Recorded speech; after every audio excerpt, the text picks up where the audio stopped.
बिस्मिल्लाहिर्रहमानिर्रहीम, अस्सलाम वालेकुम and welcome to my YouTube channel.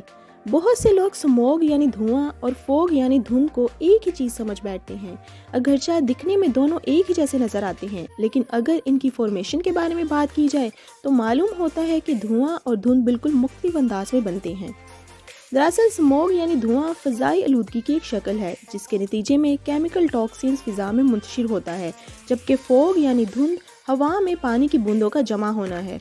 आज की इस वीडियो में हम आपको स्मोग और फोग में एक्चुअल डिफरेंस बताने वाले हैं, तो चलिए शुरू करते हैं।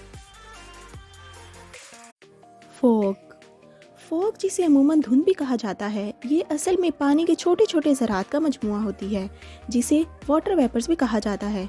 वैसे तो वाटर वेपर्स यानी आबी बुखारात हमें दिखाई नहीं देते, लेकिन बाज़ औक़ात जब मौसम बहुत ठंडा हो जाए तो ये आबी बुखारात कंडेंस होकर छोटे छोटे ड्रॉपलेट्स की शक्ल इख्तियार कर लेते हैं और हवा में तैरना शुरू कर देते हैं और फिर धुंध की शक्ल में हमें दिखाई देते हैं।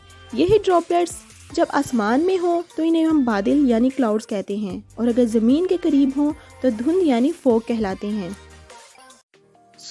हम ये कह सकते हैं कि जब बादल ज़मीन में उतर आए तो धुंध की शक्ल में हमें दिखाई देंगे। आइए देखते हैं फोग कैसे बनती है। हम जानते हैं कि हवा के अंदर नमी पाई जाती है।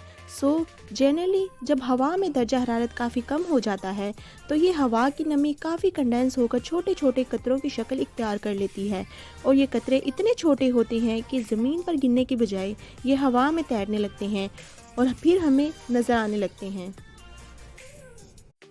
अब हम बात करते हैं स्मोग की। स्मोग असल में फोग प्लस स्मोग का मजमुआ होती है, और हम फोग को तो डिस्कस कर ही चुके हैं। तो हम कह सकते हैं कि स्मोग एक किस्म की पॉल्यूशन है। स्मोग देखने में ज़रा गदली ब्लैकी सी नज़र आती है, और ये अमूमन सर्दियों के मौसम में ज़्यादा आबादी या ज़्यादा पोल्यूटेड इलाकों में बनती है। आइए देखते हैं कि स्मोग कैसे वजूद में आती है। सर्दियों में गर्द आलूद इलाकों के अंदर जब हवा में नमी ज़्यादा होती है तो वह नमी फोग यानी धुंध की शक्ल इख्तियार करने लगती है, लेकिन हवाई आलूदगी की वजह से डस्ट पार्टिकल्स, धुआं और दीगर फ़ज़ाई पोल्यूटेंट्स भी फोग में शामिल हो जाते हैं और हवा में तैरने लगते हैं और गदली से धुंध की शक्ल इख्तियार कर लेते हैं।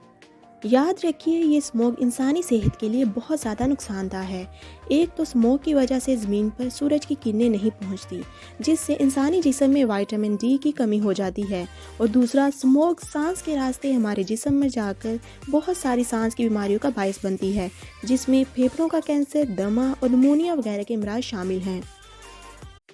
इसके अलावा धुंध और स्मोग के बायस कम दिखाई देने की वजह से गाड़ियों के हादसात में भी इजाफा होता है। स्मोग से बचाव के लिए हमें फ़ज़ाई आलूदगी को कम करने की ज़रूरत है। आज के लिए इतना ही, मिलते हैं नेक्स्ट वीडियो में। तब तक अपना ख्याल रखिएगा।